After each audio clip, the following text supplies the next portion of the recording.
Welcome to खोलो किताब। आज हम क्लास 6th, 7th और 8th की गतिविधि पत्रक संख्या 8 करेंगे जो 25 जनवरी को आपको दी गई है।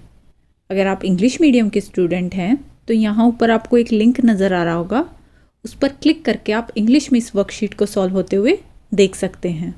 यहाँ आप अपना नाम लिखेंगे, यहाँ जो भी आपके शिक्षक या शिक्षिका हैं उनका नाम लिखेंगे।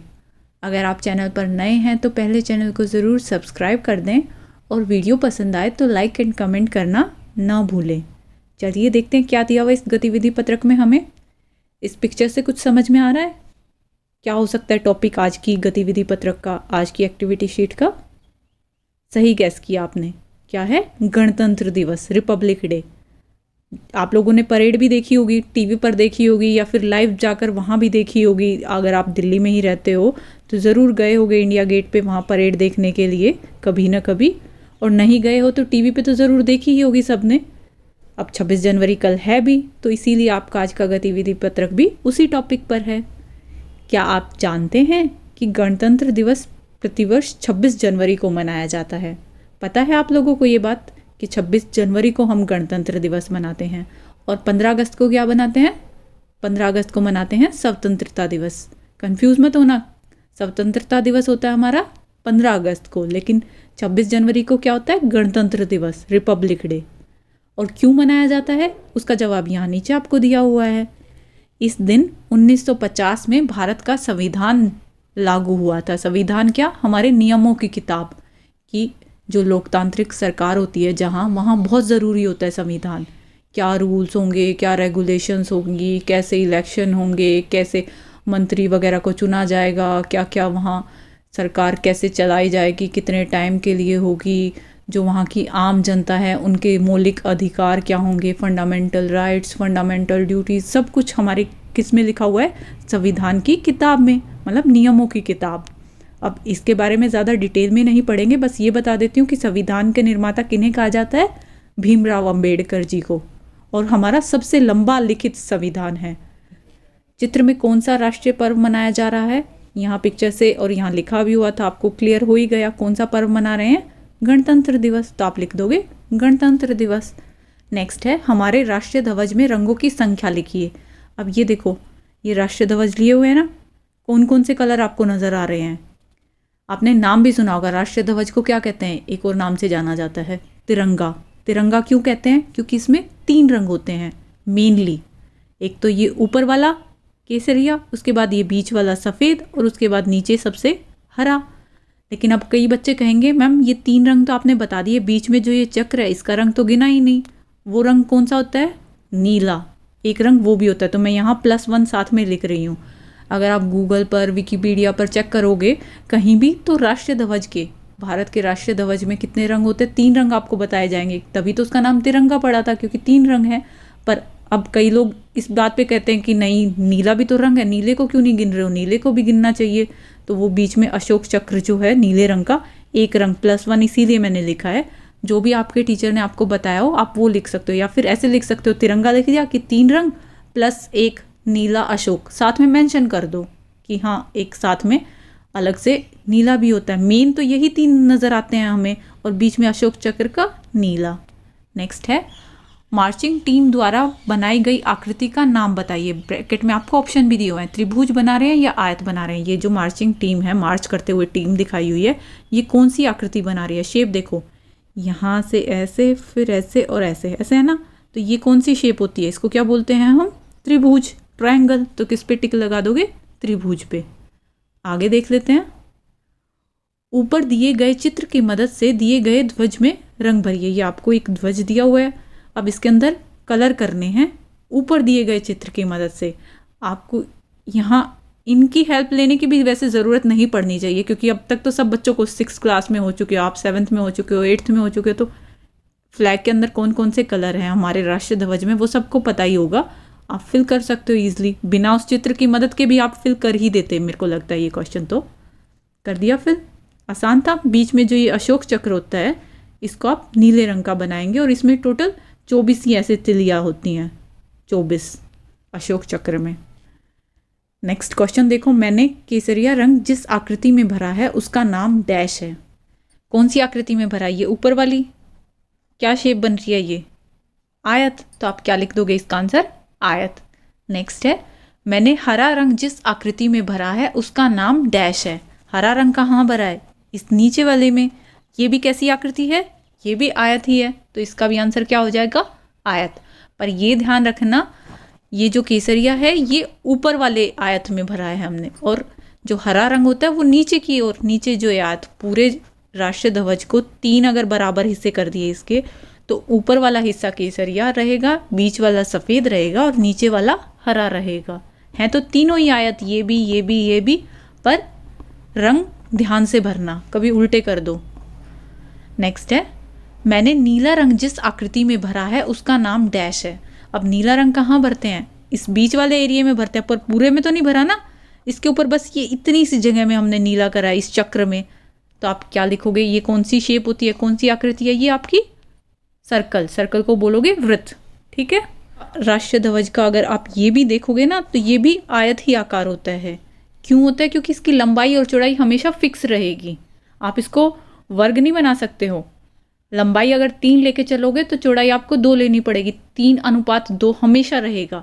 अगर आपने ये 3 बनाई तो ये 2 बनाओगे, अगर आपने ये 6 बनाई तो ये 4 बनाओगे। मतलब 3:2 ही लेके चलेंगे लंबाई और चौड़ाई का। आगे देख लेते हैं। नीचे दिए गए चित्र में वर्ग, आयत, वृत्त और त्रिभुज गिनिए। चित्र में अपने मनपसंद रंग भी भरिए। आपको ये चित्र दिया हुआ है, इसमें टोटल कितने वृत्त हैं, कितने आयत हैं, कितने त्रिभुज हैं, कितने वर्ग हैं, आपको वो सब गिन के लिखने हैं। और साथ में इस वाले पिक्चर को कलर भी करना है। रंग तो आप आसानी से भर दोगे, कोई भी कलर जो भी आपको पसंद हो वही कलर भर दोगे। ये भर सकते हो, नहीं पसंद आ रहा, नहीं ये बिल्डिंग अच्छी नहीं लग रही है, दूसरे कलर के भर दो, कोई मना नहीं करने वाला, क्योंकि आपको पहले ही बोला है अपनी पसंद के रंग भरने हैं। तो जिसका जो कलर भरने का मन करे वो भर देगा। अब आपको इस वाले चित्र के अंदर जितने भी वृत्त आए, जितने भी आयत आए, जितने भी त्रिभुज आए, जितने भी वर्ग आए, सबको गिनना है और उनकी संख्या लिखनी है। जब हमने पिछली वर्कशीट करी थी गतिविधि पत्रक 2, उसमें भी इसी तरह का एक प्रश्न आया था। एक नहीं, 2 प्रश्न थे जिनमें आपको त्रिभुज की संख्या बतानी थी एक पतंग के अंदर, और दूसरे पतंग के अंदर बताना था कितने वर्ग दिए हुए हैं। उस वाले क्वेश्चन में मैं श्योर थी कि उसका आंसर गलत नहीं है, वो रॉन्ग आंसर नहीं था, 55 ही आएगा उस वाले में। क्योंकि वो जब आप बड़ी क्लास में हो जाओगे आपको तब समझ में आएगा। आपकी क्लास के हिसाब से वो क्वेश्चन बहुत हाई लेवल का हो गया था। पर इस वाले क्वेश्चन के अंदर कोई हम फॉर्मूला यूज़ नहीं करेंगे, हम अपनी तरफ से गिनेंगे। तो हो सकता है आपके आंसर और मेरे आंसर अलग हों। हो सकता है जो आपको नज़र आ रहे हों वो मुझे ना भी नज़र आए, क्योंकि पिक्चर जो आपकी यहाँ दी हुई है वो इतनी क्लियर नहीं है और एक एक हमें गिनना पड़ेगा। जैसे मैंने ये जूम करके आपको दिखाई है, तो अब हम गिनेंगे, एक एक को गिनेंगे। सबसे पहले जैसे हम शुरुआत करते हैं, अपनी वृत्त गिनना स्टार्ट करते हैं और एक एक पिक्चर का गिनते हुए चलेंगे। इस वाले पिक्चर को देखो, कितने वृत्त दिए हुए हैं, कितने सर्कल हैं। 2 तो छोटे छोटे ये इसकी आंखों में ही बनाए हुए हैं, 1 2 है ना। फिर ये एक पूरा बड़ा 3 और एक ये बॉल 4। यहाँ तो 4 ही नज़र आ रहे हैं, 4 से ज़्यादा तो नज़र नहीं आ रहे हैं। मैं साथ ही साथ लिखती चलती हूँ ताकि आपको याद रहे। 4 तो इधर हो गए, आपको टोटल बतानी है।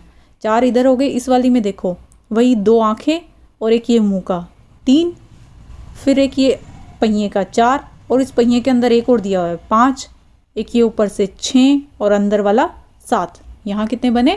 7। इस वाले में देखते हैं, बिल्डिंग के अंदर 1 2 3 4 5 6 7 8 9। कितने बन रहे हैं? 9। हर का अलग अलग गिन के इसीलिए चल रहे हैं क्योंकि हो सकता है कोई मैं मिस कर दूं, वो आपको नज़र आ रहा हो तो आप वही लिख लेना। अब इस वाले में देखो, ये 2 तो आँखों में दिए हुए हैं गोले, है ना, वृत्त 1 2, तीसरा इसका मुंह 3, चौथा ये वाला गुब्बारा जो है 4 और 5वां ये वाला। मैं यहाँ लिख रही हूँ 5। अब कई बच्चे कहेंगे मैम ये गुब्बारा भी तो गोल ही होगा, पर ये शेप देखो, यहाँ से यूँ ला के अगर ये बाहर इधर भी लाइन पूरी कर देता तो मैं इसको भी गिन लेती, या फिर इस वाले में ये यूँ ला के और पूरा ऊपर इसके ऊपर से एक लाइन और ड्रॉ कर देता तो मैं उस पूरे को गिन लेती। पर अभी मुझे यहाँ लाइन तो नहीं ड्रॉ करके दिखाई हुई है, इतना छोड़ रखा है। ये शेप तो चांद जैसी शेप है ना, ये नहीं काउंट करेंगे, तो इसीलिए मैंने इसमें कितने काउंट करे? 5। तो टोटल कितने वृत्त बन गए आपके? कुल बन गए 25। ये देखो, एक एक ये ऊपर वाला गिना था मैंने, ये जो इस पिलर के ऊपर लगाए हुए हैं, है ना। अगर आपको लग रहा है 25 नहीं है, 25 से कम है या 25 से ज़्यादा है, तो आप वो देख लेना, वो आंसर लिख लेना जो भी आपके टीचर ने बताया हो। क्लियर इमेज होती तो बहुत अच्छे से हम देख पाते। अब इतनी ब्लरिश सी इमेज है तो गिनने में हो सकता है मेरे से कोई कमी हो जाए या आपसे कोई कमी हो जाए, तो आप कमेंट करके आपस में ही डिस्कस कर लेना कि कौन सा सही आंसर है, ये सही है नहीं है। अब हम त्रिभुज देखते हैं, त्रिभुज कहाँ है और कितने दिए हुए हैं। इस वाली में देखो कहीं भी त्रिभुज नहीं नज़र आ रहा, इस वाली में नज़र आ रहा है, ये एक ऊपर ऐसे बना हुआ है ना त्रिभुज, तो यहाँ एक हो गया इस वाले डायग्राम में। इस घर वाली बिल्डिंग में नीचे तो कहीं नहीं है, ऊपर ये एक दिया हुआ है, ये पूरा दिया हुआ है आपको, तो एक ये हो गया। इस नीचे वाले में देखो इसके बलून्स में कहीं भी नहीं नज़र आ रहा है त्रिभुज, तो टोटल कितने हो गए, एक ये और एक ये, टोटल कितने हो गए आपके, 2 त्रिभुज हो गए, है ना। अब नेक्स्ट ऐसे ही क्या गिनना था हमें, आयत रह गया और वर्ग रह गया। पहले आयत देख लेते हैं, पहले वर्ग देख लेते हैं, वो आसान रहेगा। ये देखो एक ये पूरा ये क्या है, वर्ग है, इसमें कितने दिए हुए हैं, 1। नेक्स्ट में इसमें मैं एक भी काउंट नहीं कर रही हूँ, क्यों नहीं कर रही हूँ, क्योंकि ये देखो कई बच्चे कहेंगे मैम ये है तो, पर यहाँ इसकी पहिए की शेप ऊपर से थोड़ा गोल हो गया, तो पूरा सीधी लाइन तो नहीं हुई। ऐसे ही जो ये ऊपर वाला बॉक्स है इसमें भी बीच में पहिया अड़ गया, पूरी सीधी लाइन तो नहीं दी हुई। अगर वो सीधी लाइन ड्रॉ करके दिखा देता तो हम गिन सकते थे उसको। अब ये ऊपर वाले में भी ये नीचे आके ऐसे कर्व दिखाया हुआ है, इसको भी नहीं काउंट करोगे, है ना। हाँ ये एक बन सकता था, यहाँ से सीधा आके फिर ये लाइन बिल्कुल सीधी गई हुई है ऊपर, और ये पर ये आप देखोगे इसकी ये वाली लंबाई ज़्यादा है और ये चौड़ाई थोड़ी कम है, तो इसलिए इसको हम किस में काउंट करेंगे, आयत में काउंट करेंगे, अभी वर्ग में नहीं काउंट कर रहे हैं। इस वाले में कई बच्चे कह सकते हैं कि मैम हमें तो इसके हाथ में भी नज़र आ रहे हैं वर्ग है, लंबाई और चौड़ाई बराबर दी हुई है, दोनों चारों साइडें आपस में बराबर दी हुई है। अब मेरी वाली फिगर में मेरे को क्लियर नहीं नज़र आ रहा है कि मैं आपको कह दूँ इसके हाथ वर्ग है, इसलिए मैंने एक ही लिखा है। आप देख लेना अगर आपकी वाली में इमेज क्लियर हो, यहाँ बिल्कुल लंबाई चौड़ाई ये चारों साइडें बराबर नज़र आ रही हैं दोनों ही हाथ की, तो आप 2 वो भी जोड़ लेना। इसमें देखो इसमें कितने हैं व्रत, सॉरी व्रत नहीं वर्ग गिन रहे थे ना हम, इसमें एक भी नहीं था। इसमें एक तो ये हो गया, 2 3 4 5 6 7 8 हो गए, तो आप क्या लिख दोगे 8। आयत में और वर्ग में कंफ्यूज मत होना। नेक्स्ट इस वाले में भी मैं एक ही लिख रही हूँ, ये जो बीच में बॉक्स दिया हुआ है एक वर्ग। आप अगर हाथ को गिन रहे हो तो फिर 2 ये हाथ के छोटे छोटे दिखा रखे हैं, क्लियर नहीं है इतना, बट हाँ अगर आपको दिखाई दे रहा हो तो आप वो 2 भी जोड़ लेना। तो टोटल मैं कितने लिख रही हूँ, 8 तो ये थे, 9 और एक 10, टोटल 10। नेक्स्ट क्या रह गया अब आपका आयत कितने हैं, देखो एक तो ये पैर का ये सीधा बॉक्स दिख रहा है छोटा सा, 1 2 3 4, एक इसका ये वाला हाथ 5 और एक इसका ये 6। इस वाले में कितने नज़र आ रहे हैं मुझे, 6। बॉल में तो नहीं है ना आयत, ये थोड़ी कर्व शेप है, थोड़ी गोल सी गई हुई है, तो मैं यहाँ लिख रही हूँ 6 आयत हैं, लिख दिया, आयत ही है ये।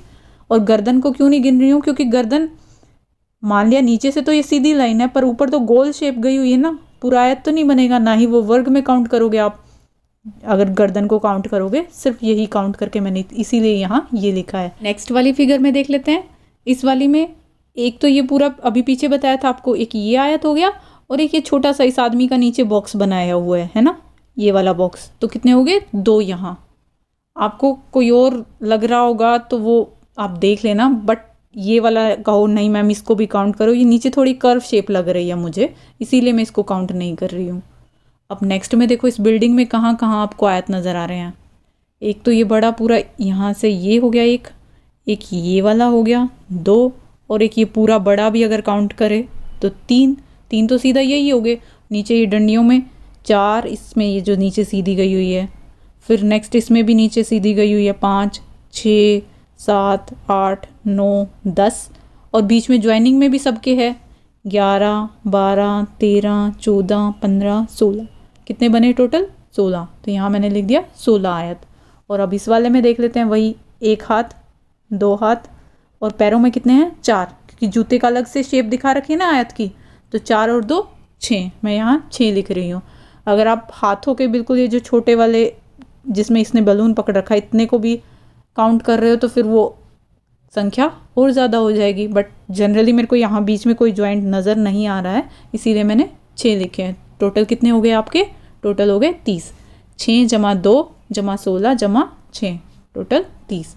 अब ये मैं फिर से दोबारा रिपीट कर रही हूँ, ज़रूरी नहीं है आपकी काउंटिंग में इतने ही आएंगे या आपके टीचर को इतने ही नज़र आ रहे होंगे। हो सकता है आपको अलग नज़र आ रहे हो, आपके टीचर को अलग नज़र आ रहे हो, क्योंकि पिक्चर बिल्कुल भी क्लियर नहीं है, तो आप एग्जैक्ट बता नहीं सकते और गिनने ही हैं आपको। कोई फॉर्मूला यहाँ लगा नहीं सकते, जैसे पतंग वाले में हमने फॉर्मूला लगा के निकाल दिया था, वो फिक्स था आंसर, इसमें फिक्स नहीं है।